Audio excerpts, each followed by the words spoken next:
G'day, welcome back to Kaya Farm.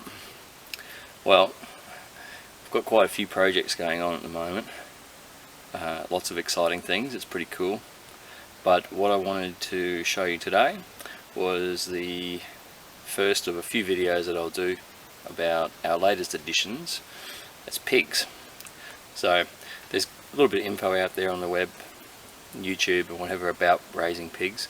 But I reckon some of it misses some of the beginnings, the early bits and pieces, some of the little bits of detail, I guess. So hopefully I'll try and pick up some of that. So I've been thinking about pigs for a couple of years, and that's probably where you should start. Have a look. I found a website, well, at least here in Australia there's one called PetLink, but I'm sure they're all around the world, where they're sort of like the eBay for farm animals, stuff like that. Usually it's similar sort of like-minded people, small holdings, what have you, that are trying to sell their stuff, their excess livestock. So they're generally coming from a pretty good home.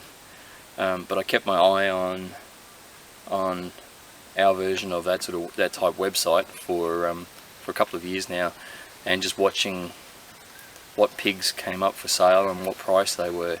So I got a bit of a feel, because it definitely seems like piglets, or the price of piglets, varies quite a bit. And you can certainly pay quite a bit more than what you should. And it'll also give you a bit of an idea on what breeds are available around your area. So the type of breeds, once you see what type of breeds are around, I guess you're going to need to make sure that, hopefully, since they are local to your area, they'll be suitable. And hopefully you're going to try to free range them to give them a bit better life. None of this stick them in a concrete floor or what have you. But for us, the choice came down to a couple of breeds that I was looking at. They weren't going to be light skinned. Being here in Australia, we get plenty of sunshine, so I don't want them to get sunburned. They definitely suffer from that. So I was looking for Berkshires or Saddlebacks. You can obviously do quite a bit of reading on the web. There's plenty of info about the different breeds, the local pig associations, that sort of stuff. I found to be pretty informative about that sort of stuff. It was through that I was reading about some of the benefits of crossbreeding saddlebacks with Durocs. Get a pretty good combination, and just coincidentally then on my local sort of pet farm stock website, the next week I saw some piglets for sale at a great price, and they were saddlebacks crossed with Durocs. So I still wasn't entirely convinced about that, about that I wanted pigs or what they would be like. So my next step was to go up and visit the little farm where these people had the pigs, and that was great. That's definitely the next thing that I can recommend. Either check out one of the breeders and go around and have a look. It gave me a great insight into pigs, and the parents, the parents of the pigs that I've got, they were great, very friendly animals. I could jump in there no problem, and I thought they'd be great with the kids. So and the owners were also a good source of knowledge, fill in some of the little gaps about what feed, how much feed, that sort of thing. So I then waited till our piglets were 7 weeks old. Typically you're waiting till at least 6 weeks old, so they've suckled on their mother for quite a bit. And I went back to get the pigs a couple of weeks later when they were ready to go. So that's the next little step that I would recommend, is when you do go to get your pigs, make sure you have something suitable. Now I thought I did have something suitable, and that was a pretty tough cardboard box in the back of my car. That was I'd gaffer taped up quite a bit, plonked the two piglets in the box with some grass to keep them happy in there, and I had about a 30-minute drive back to our place. Now I taped the top of the box up and thinking it was alright, about 10 minutes down the road, I could hear some thumping going on in the back, and then bang, in my revision mirror I could see a little piglet had busted his way through the top of the cardboard box and was looking around in the car. So I pulled over, taped the box back up again and took off. We did that a couple of times on the way home. He was determined to get out and have a look around. Didn't really cause any problems, but if I do it again, definitely something a little more robust with a good lid that could be maybe roped down or something like that, or obviously a trailer or something a little more suitable for carrying stock in. But definitely go prepared. They're tough little animals. You hear plenty about it with their enclosures when they're older, but even at piglet stage they're pretty tenacious and strong little critters. So obviously when you get the pigs home, next thing you need is some shelter or a place for them to live. So I'm in the middle of constructing their fixed or their final pig pen. I'll show you that in some later videos. So what I did as an interim was just set up a small pen relatively close to our house, I guess. But through doing that, the temporary one, I've actually seen some benefits of it, and I'll definitely set that up in their bigger final location as a place where I can bring young pigs. At least in these last couple of weeks since I've had these guys, this pen has been plenty big enough, and it's been great to keep them in a real secure little spot where I can keep an eye on them to begin with. And I definitely recommend that if you've got, hopefully you're going to have a bit of space where you can have a bit of a yard for them to run around in, but maybe for that first week or two you can have a bit of an enclosure, which is a bit smaller than the big open area, then that'd be great.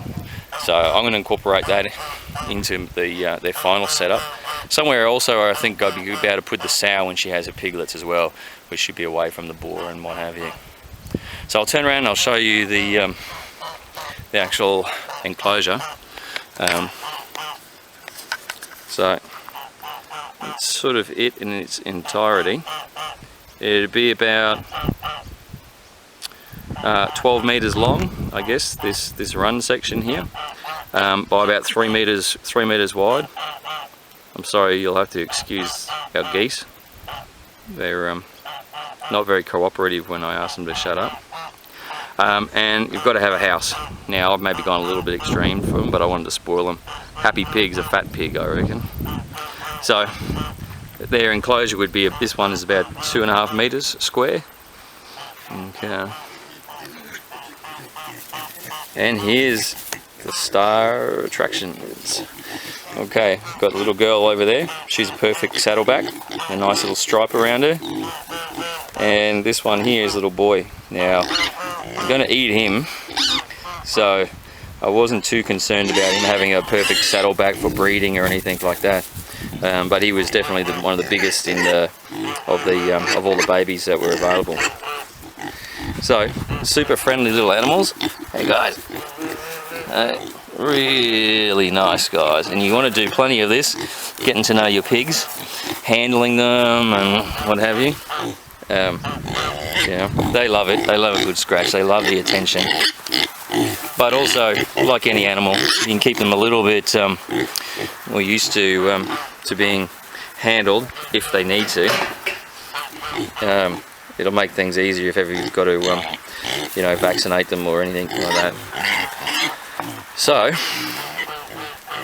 in the pen, straw, even in Australia where it's super hot, obviously in the colder climates you're going to want something to keep yourselves warm, but here they love it. I come out in the middle of the day and it's like a security blanket for them. They bury themselves right down in the hay. It's amazing how hidden. One day I came in, I thought they were gone. They were so hidden underneath all the straw, so you definitely feel safe and secure in there. Now, these guys were between 6-7 weeks old when I got them, and I took them straight off the mum, so they were weaned. So what I've done what I did for at least the first week, it's maybe a little bit extravagant, but I went down and just bought the cheapest long life milk that I could find, and which was about $1 a carton here for a litre, and I've been giving them milk with their pig pellets here, and they love it. It seemed to, it was a bit easier way just to wean them off their mum as well. They didn't go straight off of you know, milk diet into a hard food diet. The other thing I've done, I'm trying to leave their hard pellets out here a bit for them, but I see they do like it if I add a bit of water to it and soften it up for them. I've been bringing them on to a bit of cracked corn as well. They seem to really love that. The pellets, I went down just to my local produce store or farm supply store, and these are just straight grower pellets. For me, it was just going to be an easy way of making sure that they've got at least enough protein in their diet, and they've got that there. Feeder trays, you're going to see heaps of different things about how pigs can be, you know, knock their trays around. This has worked great. It's literally just a tyre cut in half, and it seems to be flat enough and round enough where they haven't been able to flip it over. They definitely step in it when they're eating and they get pretty excited, so you don't want something that's going to be knocked over, or you want something that maybe you could attach to the wall of your pen if need be. The rest of my pen, this is just some roofing iron that I had lying around, which turned out to be perfect, and I've just put it in with star pickets or irons, and that's been great housing for it. I have thrown some timber around the bottom, particularly on one side. Their final enclosure will have electric fence, so they won't be able to get close to the sides for any of when they do any digging or what have you. And this little house is portable, so I've just put it on a couple of sleepers that I can, and I drag it around. So we're going to drag it over to their final enclosure, which is way over the back. So I had a bit of shade cloth left as well, so I've thrown that up for them. That definitely works pretty well. They like sitting under the shade. They're out in the hot sun, and we've got plenty of water. So what I've done for the moment is just leave a sprinkler on. Don't leave it on all day. I'll sort of come turn it on and off. But it's great. It gives them a few puddles. They've created these wallows for themselves, so even from a young age they'll wallow and have a bit of a play. So, but they love it. I see them just sitting out underneath the sprinkler sometimes, or of course they can go and roll over in the mud. The black pug pigs are pretty good, but they definitely still like a wallow. So, and the same for their water. You want to make sure you've got good water supply for them in here. I'm finding I'm having to change this every day. Just turn it out. You can see it's sort of, I'm guessing they're jumping in there at times and it's getting pretty dirty, so I want them to have fresh water every day. So in their final pen will have a drinking, an automatic feeder for them, but at least I know they've got a good supply. Look at the little guys. They love it. They really look like they have fun, these guys. The other thing I've noticed is companionship. If you're thinking about just getting one pig, I'd strongly recommend you try to consider having two. You know, they really are a pair. Like you see them, you know, they're like this. They're always next to each other. Whenever I come out here, they're either lying in the mud together under the shade, or they're up in the straw, snuggled up together. And you really don't feel so bad taking them away from their mother when there's two of them and you see them hanging out like this. So. Yeah, it's great fun. So that's the first little intro to our pigs. I'm thinking I'll chuck a video up about the pigs about every 2 or 3 weeks, and we'll see their progress. I'm looking at about a 5-week cycle for these guys, a 5-month cycle, sorry, for at least for the boy, to take him to about when we'll be butchering him. In the meantime, I'll be looking for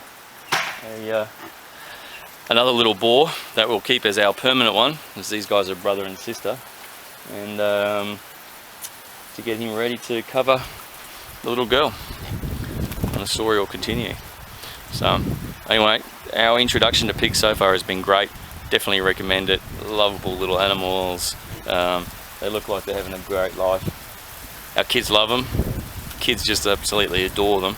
I think more people should be introduced to pigs to get to know them and realise that there's way more to them. Oh, the smell? There's no smell, actually. Actually, I'll just finish up on that. I really don't smell them. The only smell I've had here has actually been from some of the vegetables that we've thrown over to the pigs. immediately seen the benefits of sort of, I guess, in a permaculture type way, where we've got pigs, we have had a glut, like at the moment we've had a glut of cucumbers. So we've been feeding them cucumbers and even rock melons, sweet melons. Jeez, these guys love it. They're spoiled. I can't wait to taste the pork raised on sweet melon. Anyway, it'll be delicious. So it's worked out fantastic. And the other thing that I did read about was pigs were pretty clean animals, and they would learn to sort of keep their bedding area really clean, and they would poop in one spot and keep their food area spotless, and that's exactly what they've done. They've chosen one area where they keep their droppings and do their business. Their main living area is spotless, other than the straw that they sort of snuffle around in, but I haven't seen any manure or anything in there. They don't take any food scraps in there. And then when their food is, again, no droppings, they keep that totally separate from their sort of toilet area.